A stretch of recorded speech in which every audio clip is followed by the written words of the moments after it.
Implant treatment, I told you, should be simple. How can we achieve those objectives? In a patient like this, this patient has internal resorption on these four incisors, pocket in between. We need to extract those smaller four incisors and go for a temporary bridge if possible. And when you go to immediate loading, I never tell them you are going to end up with a fixed restoration the same day, because you never know what should happen.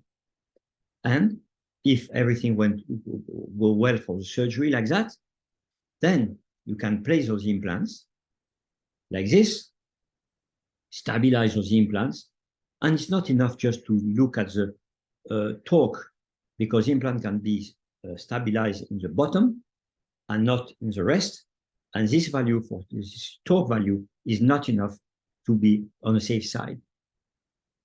So achievement of the initial stability with implant and maintenance of implant stability through the functional life of implants is important to be taken into consideration.